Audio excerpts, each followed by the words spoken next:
He knew that evil wins when good people stay silent. I'll keep speaking the truth, no matter the cost. Buckle up, because I am so irritated today that I haven't even had coffee yet, but I'm feeling more awake and alive than ever. Canada is literally falling apart.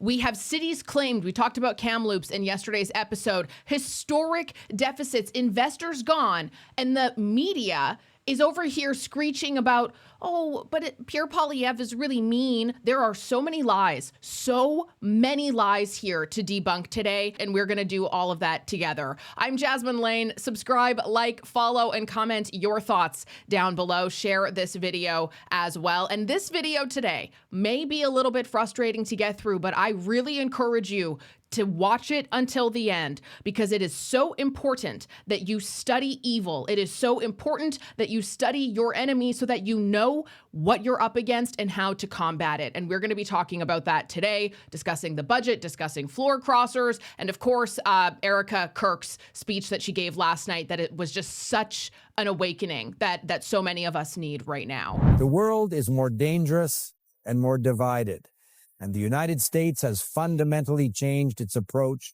to trade. These changes mean our economic strategy needs to change dramatically as well. Through Budget 2025, Canada's new government is making generational investments to build a stronger economy, to protect our sovereignty, and empower Canadians with new opportunities, rooted in confidence, focused on results. I am so tired of the triple Ds that are in every single government announcement. Dangerous, divided, Donald Trump. Stop blaming Trump for being a mirror. But you know what? Everything about this and this fear-mongering is so technocratically rich, and it is just messaging 101. You open with fear, chaos, an external threat. Not my fault. Why? Because if you convince people, which they have, that the world is unstable, it's not your fault, it's the world, you can justify massive spending, massive control, centralization of power, emergency-style policy, and you can justify all of that without any debate. In fact, this has been done historically dozens of times and led to quite devastating results for their citizens. The playbook is always the same. But you know what? I challenge them. They say the world is more dangerous and divided. According to whom? Perhaps that's why they want so much censorship and control over social media and algorithms. Oh, it's to protect Canadian content and journalism. No, it isn't. That's a stupid lie. Everybody knows that. The evidence is clear. They say that these new laws and bills that they propose are compassionate and it's to make the world a safer place, less dangerous, less feelings hurt. Well, that's not true at all, because if you actually cared about that, you would, I don't know, lock up repeat violent offenders. You would actually adhere to the rule of law that is existing, rather than making the rule of law much more lenient than it ever was before. It's so funny how all of these problems that they're fixing, we never had before. We're going to keep telling you that the world is such a dangerous and divided place. And if you repeat it enough, people believe that. When you have on the news every freaking week, multiple stories about boycotting the US. Oh, less Canadians are going to the United States of America. Maybe it's because they don't want you to go and see that America is still our friend. They don't want you to see that it's actually not that dangerous or divided at all. Actually, America's cleaning up in many ways. It's probably less dangerous and divided than the vast majority of major Canadian cities right now, because they actually adhere to the rule of law. But blaming the United States just so conveniently redirects responsibility. It's not our fault. We need to have all this power because of Trump. Oh gosh, the United States has changed so much. Nope. That is a lie. Canada's fundamentals collapsed long before U.S. policy shifted. 10 years later, they doubled the national debt, and what happened to investment? It fell by 11%. On a per capita basis, it's the biggest drop of any G7 country, the biggest drop in Canadian history. We have $15,000 of investment for Canadian worker, measured in USD, $28,000 of investment for each American worker, and $21,000 for each worker in the OECD. In other words, the Canadian worker is getting half the investment of the American worker and 30% less than the average OECD worker. after all these deficits were put in place, supposedly to stimulate investment. And as I said, since Mr. Carney got in, investment has collapsed. Why is it that deficits don't lead to investment? Because very simply, everything comes from somewhere. When you borrow money out of the economy, you create an opportunity cost. The money that is lent to government for new excessive spending is money that will therefore not be invested in building a new factory, mine, pipeline, R&D facility. It's called the crowding out effect.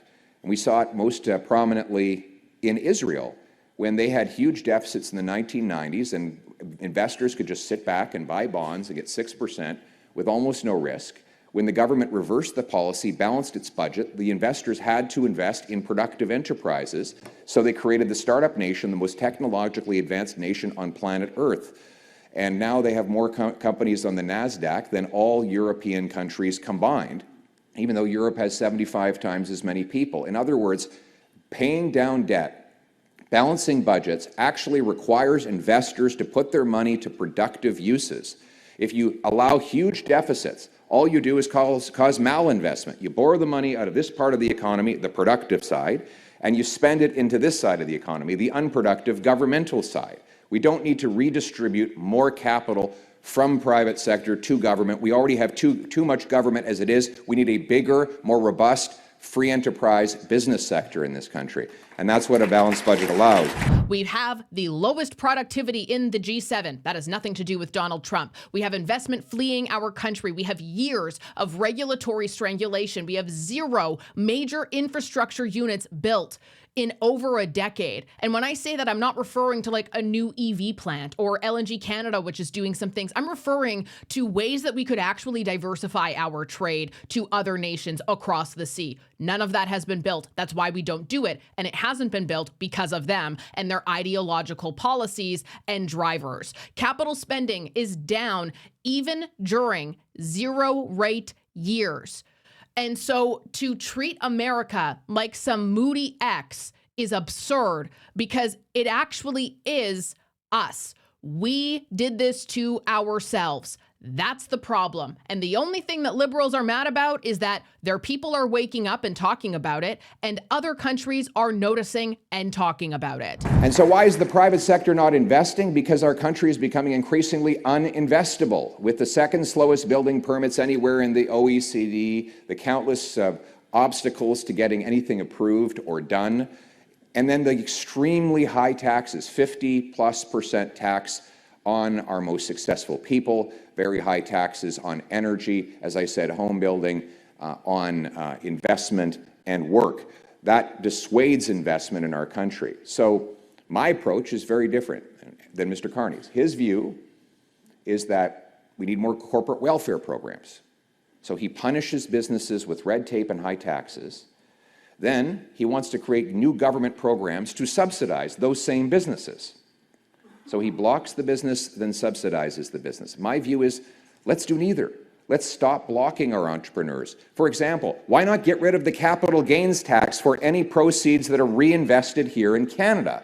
That would create an economic boom.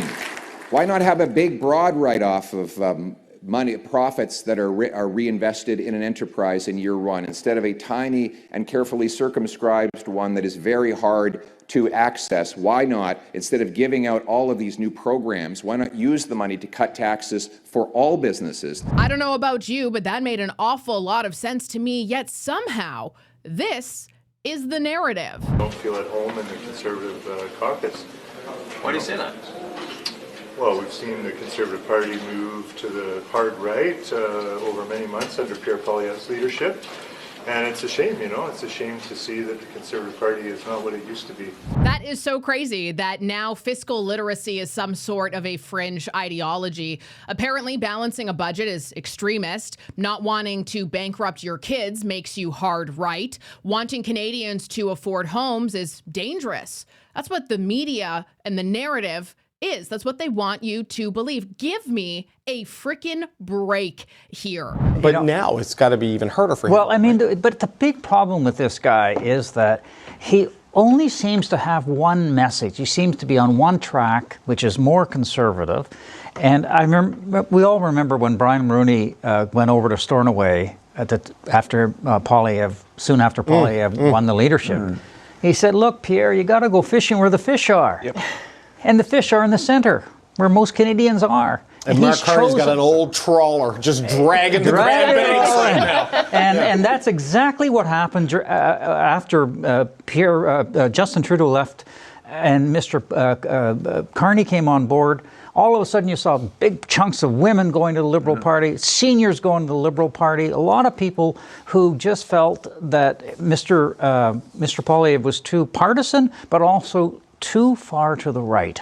Right. He also is perceived as too negative, and I find it somewhat ironic that his biggest criticism, Mr. Carney, in the speech he gave before the budget, was that he didn't offer any hope. And I mean, you can disagree with that, but that was Poilievre's take on that speech, was that Mr. Carney wasn't offering people any hope. You have to offer people hope. But one of the biggest criticisms of Mr. Poilievre is that he's negative. He's not offering any hope. He's very doom and gloom, and that is, people also want to gravitate to someone who has something to offer them that will actually sort of help them climb out. And I think it was one of the messages that Chris D'Entremont said. He said, I don't just want to be yelling and screaming and railing against government. I want to be able to offer something and actually help things happen. And that's not coming from my caucus right now. Is this doom and gloom to you? And you know, I look across and I look at the young people I see today, and so often I see a sense of hopelessness and despair. And, you know, I want you to know that I see you. Conservatives see you. We see the sadness in your voice, the hopelessness on your face, those big, dark bags under your eyes as you've gone out to deliver one more Uber Eats delivery so that you can pay your rent. We as Conservatives know what you're going through, and we know that you've done everything right. I can guarantee you that not a single person, whether it be a Liberal MP speaking to the press, ever so conveniently asked a question, or he's prompted to say something like that, or CBC News and their very routine panels that'll just be complete smear fests of Pierre Poilievre, that not a single one of them can point to an actual policy that Poilievre supports that is hard right. In fact, it makes no sense if they could, because they have even mentioned dozens of times now all of the policies the Liberal government is taking from Pierre Poilievre and the weird situation that puts him in at the moment. And the reason why they can't point to any is because there is none. He knew that evil wins when good people stay silent. And so for the rest of my life, I will make sure that I don't stay silent. I'll keep speaking the truth, no matter the cost. And I pray that all of you do too. They say these words because the words are the weapon. That is exactly how narrative warfare works, and I'm tired of it. I'm so tired. If you can't beat the argument, you smear the person who's making it, because they know that Pierre Poilievre resonates with real people. They know that he says things in a way that people understand. They know that he is dangerous to the people who rely on confusion and smears over informed consent about what is going on. He is not running on a culture war. Pierre Poilievre is running on cutting taxes, fixing the economy, providing hope, building homes, fixing healthcare, stopping corruption, and making your work, your hard work, worth it again. That's not hard right. That's called normal. And the political class, as well as the media, cannot admit that. Because if Canadians start seeing Pierre Poilievre as reasonable, then they will stop seeing them, the Liberal Party and the media machine funded by them, as necessary. This whole room feels it. This whole nation feels the spiritual warfare. But Charlie would say that's how you know you're over the mark, when you feel it, when the enemy is there. That's how you know you're doing the Lord's work. And that's how you know you're defending truth. And that was his true barometer. The truth is that Poilievre isn't extreme. No, he's not at all, actually. And I say that as somebody who has met him plenty of times at this point in time. I was actually just with him in Ottawa last week. Poilievre is a threat to them.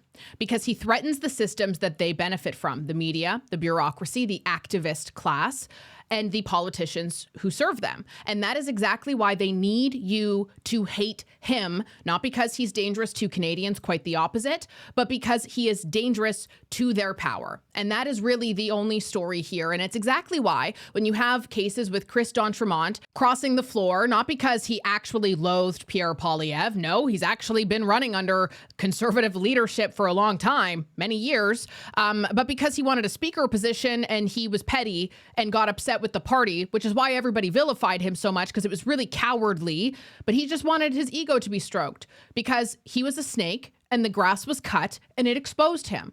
And good riddance to that one. And then you also have Matt Jean-Auroux, who announces that he's going to be leaving as well. And, you know, the rhetoric around that one is making me really angry. And I really want to encourage you. And I don't ever ask this, but I have spoken to a lot of people. And I don't know who you want to trust more, liberal CBC pundits and their contacts, or me, who is actively involved in the conservative movement, who is totally all for expressing my right to participate in democracy, and who really wants to learn and listen to people. So you can pick whichever one you want to believe there. But everything I have seen on CBC and from liberal pundits about what happened with Matt Jean-Auroux so far has been demonstrably false from what I'm hearing, the questions that are being answered to me. And I think that this is just another attempt for them to smear Pierre Poilievre. I mean, listen to this. Make of this resignation on the heels of the defection? Well, it's very interesting. In his letter, Mr. Jeannot praises Pierre Poilievre before the election, but after the election, there are that statement of his makes no mention of praise for Pierre Poilievre. He also says that he needs to spend time with his family. There's a backstory that we all know in this city, that there has been a lot of pressure that was put on by the Conservative Party on Mr. Jean-Auroux, pressure that quite a number of Conservative MPs are very upset about, because that's not the way to treat another colleague.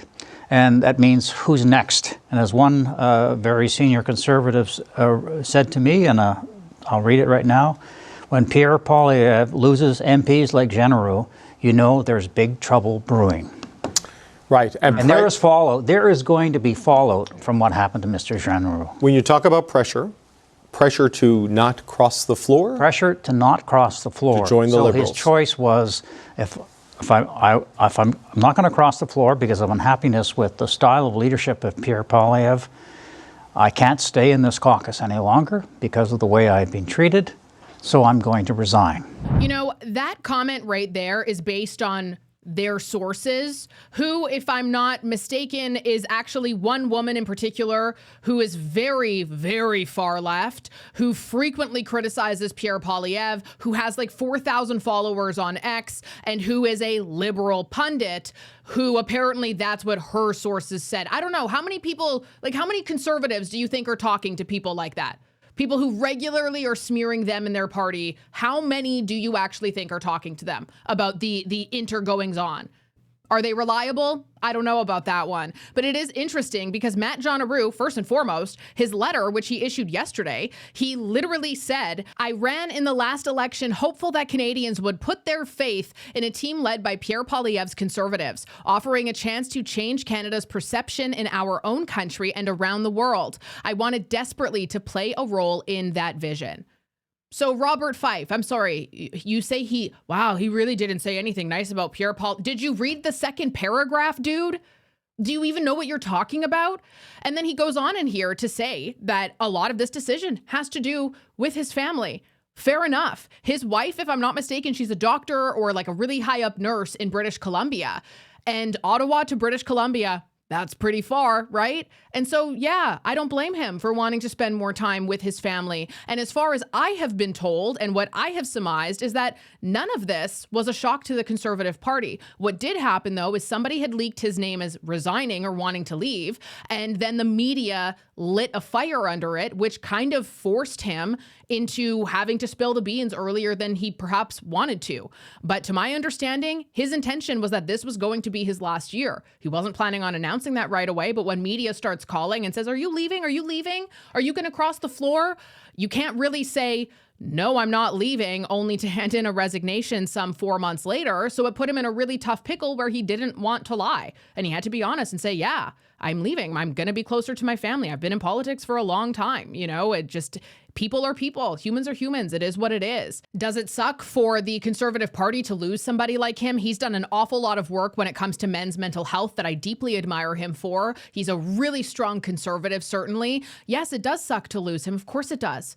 Welcome to the world of having a job and having different priorities and life changing and things happening, and people calling Matt Jean-Aroux a big traitor now. I actually completely reject that. I don't think he is at all. I think people who are saying that Matt Jean-Aroux is a traitor because he's resigning are getting so caught up in the media storm, and they're not paying attention to just the reality of being a person.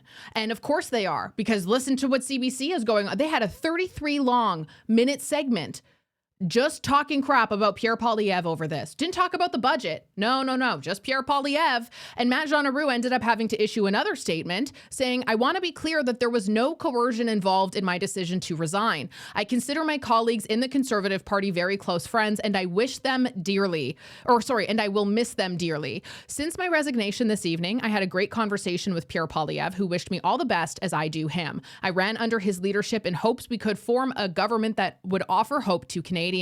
I wish him and my colleagues all the best as they continue to raise cost living issues facing Canadians. To reiterate, this long-standing decision reflects my desire to spend more time with my family. My exact date of departure will be determined at a later day, but likely this spring. So we're not losing him for the vote.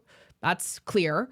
But CBC is just running a firestorm based on their sources that, I'll be frank, I don't think I trust their sources. I watched all 33 minutes of CBC's report, and it sounds like their sources were dead wrong. It sounded like their sources were trying to stir up a narrative so that CBC News and other liberal pundits could run with the theory that Pierre Poilievre is threatening people. He's evil. He's awful. Why do they want you to believe that so bad? Deeply think about that. Why on earth do they run a 33-minute long segment to try to twist and manipulate the narrative with unverified claims from their sources of liberal pundits who actively and frequently bash the Conservative Party?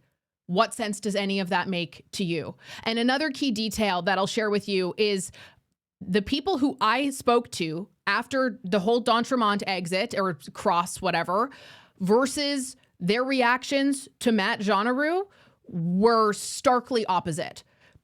So if Jean-Aroux was actually some big traitor who betrayed everybody, caught everybody off guard, pretty sure the response would have been incredibly similar, if not more heated, given the d'Entremont situation. So take that as you will.